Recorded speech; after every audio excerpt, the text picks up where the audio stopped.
রাসূল ডাকতেছেন, সাহাবীরা রে, আমার এই শহীদদেরকে দাফন করে দাও। শর্ত হলো গোসল দিও না, রক্তমাখা জামা কাপড়গুলো পাল্টাইও না, এই রক্তমাখা জামা সহ দাফন করে দাও। হাসরের ময়দানে আমি নবী এই শহীদগুলো লইয়া আল্লাহর আরশের কিনারে যাইয়া দাঁড়াবো, দেখাবো আমার উম্মতের মতো কেউ নিয়ে আল্লাহকে পাওয়ার জন্য এইভাবে কষ্ট করেছে।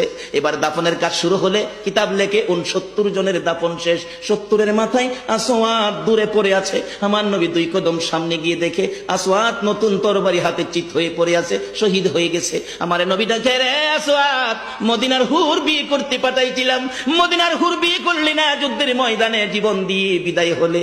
আসওয়াদ রে, নতুন তরবারিটা হাতে রে। আসওয়াদ একজন সাহাবী বলেন, হুজুর বিয়ের বাজার করতে এসে আপনি যুদ্ধে গেছেন, খবর পাইয়া বিয়ের বাজারের টাকা দিয়ে যুদ্ধের বাজার করেছে, আসওয়াদ শহীদ হয়েছে। আমার নবী ডাকে, মাবুদ, আমার আসওয়াদকে তুমি কি দিবা গো আল্লাহ?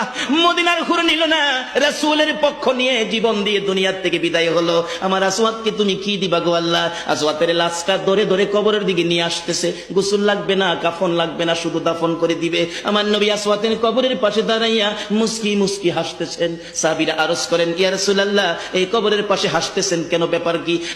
আমার নবী যেদিন এই দেশ থেকে বিদায় হয়ে যাবে, আমার আল্লাহ জিবরাইলকে দিয়ে প্রস্তাব পাঠাইছিলেন, ও জিবরাইল, আমার বন্ধুর কানে খবর দাও, আমার বন্ধু এই দেশের মাটিতে থাকতে পারবে না, আমার বন্ধু এই রক্তমাখা জমিনের মধ্যে রাখবো না, আমার বন্ধুর দেহ আমার আরশের ডাইন পাশে দাফন করব।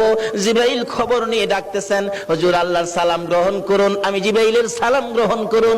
আল্লাহর নবী গো, আপনার দেহ মোবারক আল্লাহর আরশের ডাইন পাশে দাফন হবে, আপনি খুশির সহিত কবুল করুন। আমার নবী কোনো কথা কয় না, 2টা চোখের পানি ঝরঝর করে ছাড়তেছে। জিবরাইল বলেন, ইয়া রাসূলুল্লাহ, এত সুন্দর প্রস্তাব নিয়ে আসলাম, কোনো কথা কন না, খালি কাঁদেন কেন জানতে চায়। আমার নবী বলেন, জিবরাইল